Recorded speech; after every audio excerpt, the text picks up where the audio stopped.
Gostaria de comentar com vocês alguns livros diferentes de finanças que muito me agradaram recentemente. O primeiro deles, está ainda em francês, é o L'Arrogance de la Finance, foi escrito pelo professor Eric Brice. O professor Eric Brice é ex-coordenador do doutorado da HEC de Paris, hoje ele trabalha na Solvay Business School em Bruxelas e também é o dono da Cyberlibris, que é uma biblioteca virtual. Mas a par disso, em 95, ele saiu da academia e foi para a área de bancos, onde ele virou um sucesso quase que imediato, se tornando diretor-geral do Lehman Brothers e do Deutsche Bank para a Europa. Então ele conheceu os dois lados de finanças, o lado teórico na academia e o lado prático nos bancos. E esse livro dele foi lançado recentemente e trata da crise financeira. E ele mostra claramente aqui que a crise foi causada por um processo de arrogância, quer dizer, fomos criando modelos matemáticos, acreditando que esses modelos governavam o mundo, quando ao contrário, esses modelos, quando muito, tentam reproduzir o passado.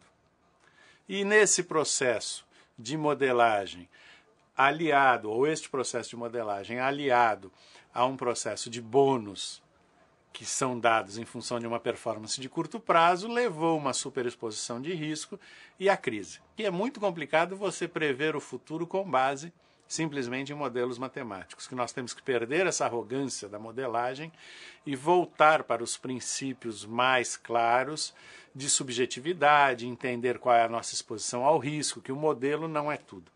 Um outro livro que eu gostaria de mostrar é esse Performing Financial Studies, a Methodological Cookbook, do Michael Saylor. É um livro muito interessante e ele está dentro de uma linha que eu reputo de um livro mais aplicado para nós da área de finanças. E eu sempre faço um paralelo com o livro do professor José Carlos Marion, de Contabilidade Empresarial. No prefácio, o professor Marion fala o seguinte: existem livros de contabilidade para contadores e livros de contabilidade para administradores. E há uma diferença muito grande de aprofundamento e de abordagem. Da mesma forma, existe econometria para econometristas e econometria para financistas. Nós, em finanças, usamos a econometria como um instrumento para a análise dos dados, para entender a realidade. Diferentemente de um econometrista que vai discutir esses modelos em profundidade, suas vantagens e desvantagens. E esse livro do Saylor vai justamente nessa linha, de explicar como usar esse instrumental todo para a execução de estudos financeiros. Isso para um aluno de mestrado e doutorado que quer fazer artigos acadêmicos em finanças é uma leitura fundamental. E ele faz uso frequente de softwares do tipo eViews, do tipo SPSS, dando exemplos muito objetivos. Ele tem um site de apoio, onde você pode baixar os dados, fazer os exemplos que ele tem aqui no livro e ver como é que você analisa principalmente os outputs desses softwares, porque não é só usar o software, mas entender o que ele está fazendo. Um terceiro livro que eu gostaria de citar, em causa própria, é um livreto que já é razoavelmente antigo. Eu e o professor Fábio Galo escrevemos esse livro em 2000. É um livro sobre orçamento familiar. E por que esse livro? Esse livro se insere também numa área mais ampla hoje, que é a chamada de finanças pessoais, que aqui no Brasil ainda é relegada a um segundo plano, talvez pela sua origem em economia doméstica, quando isso era ministrado nos colégios de freiras para as moçoilas casadoiras, né?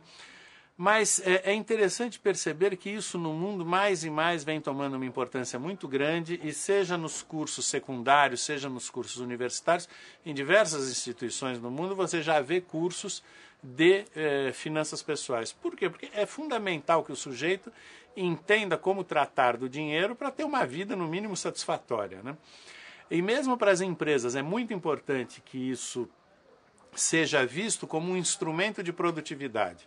Recentemente, aqui na Fundação, nós fizemos uma pesquisa através do Centro de Estudos com os funcionários da Fundação e mostramos que funcionários com maior estresse financeiro têm menor produtividade dentro da Fundação. A gente agora está pretendendo ampliar essa pesquisa para mostrar isso em outras instituições, em outras organizações. E esse livro se insere dentro do tratamento desses problemas. Professores, em geral, gostam muito de ler.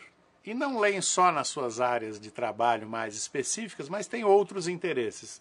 Eu, em particular, me interesso muito por história. Sempre me interessei desde muito jovem, gosto muito de história, arqueologia e coisas assemelhadas. E é nessa linha que eu vou comentar alguns livros. O primeiro deles chama-se Os Três Grandes, do Fenby. É um livro muito interessante, tem diversos outros na mesma linha, como Os Ditadores e a biografia do Churchill e tal, mas esses Três Grandes, ele lida com o período da Segunda Guerra Mundial, onde Churchill, Roosevelt e Stalin negociavam o que seria o futuro do mundo.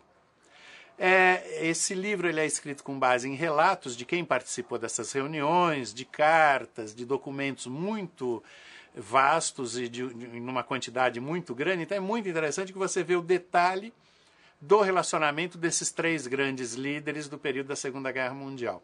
Então, em termos históricos, é fantástico o livro, é uma leitura muito agradável, mas nós também podemos tirar uma lição desse livro para a nossa profissão de administradores. Entender que as decisões não são tomadas de uma forma tão cartesiana como muita gente imagina, mas que as relações pessoais são fundamentais no processo de decisão. Um segundo livro que eu recomendaria, mais voltado para a história do Brasil, é esse Abertura dos Portos, tá? Que é do Luiz Valente de Oliveira e do Rubens Recupero. Um livro interessantíssimo também que trata da abertura dos portos, promovido por Dom João VI em 1808. E aqui, antes de falar do livro, vale um parênteses interessante. História do Brasil hoje tem uma documentação vastíssima. Se nós olharmos a quantidade de livros que nós temos hoje sobre história do Brasil e compararmos com 20 ou 30 anos atrás, a comparação nos leva a um quociente infinito. Hoje nós temos uma infinidade de livros, quando lá atrás nós não tínhamos nada.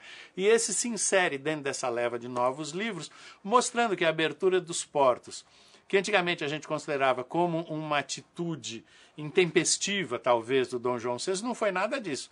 Que já se estudava essa questão no final do século XVIII, em 1700 e tanto, de tornar o Brasil um centro de comércio aberto. Quando Dom João chega aqui, essa ideia já está madura o suficiente e aí ela é implementada. E o livro é muito interessante porque discorre sobre esse período todo pré-abertura dos portos e depois sobre o impacto imediato da abertura dos portos aqui no Brasil. Então também é um livro muito interessante.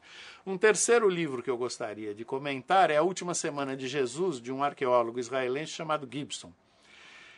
O que ele faz? Ele procura evidências arqueológicas sobre o período em que viveu Cristo para ver qual que é a relação entre essas evidências e as escrituras sagradas, a Bíblia e o Novo Testamento.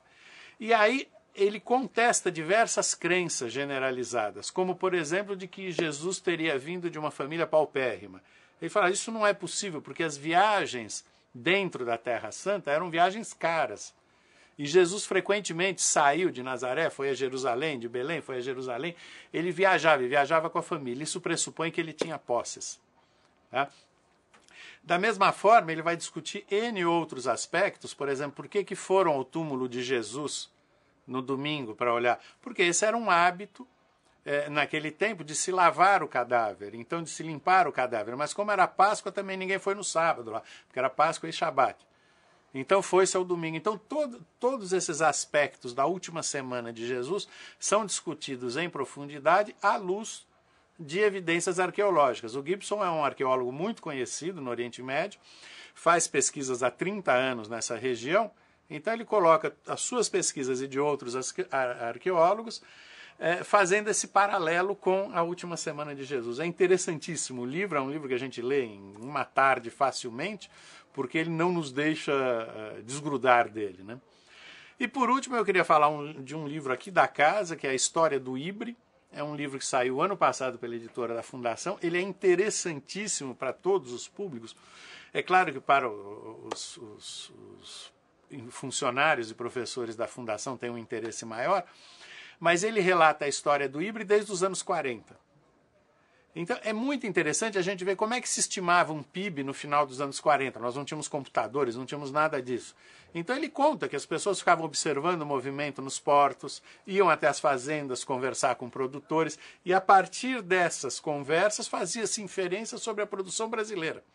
É muito interessante você ver toda essa evolução, como é que eram as conversas, como é que surgiu o IBRE, que hoje é um instituto de importância nacional, sem nenhuma dúvida, como é que as pessoas evoluíram, quem trabalhou lá, quem não trabalhou. É muito interessante, é um livro que todo mundo aqui da Fundação deveria ler e, como eu disse, tem um interesse para os brasileiros em geral, para ver como é que se desenvolveram essas contas nacionais, todos esses aspectos relativos à economia que hoje nós temos e que nasce lá quantitativamente nos anos 40.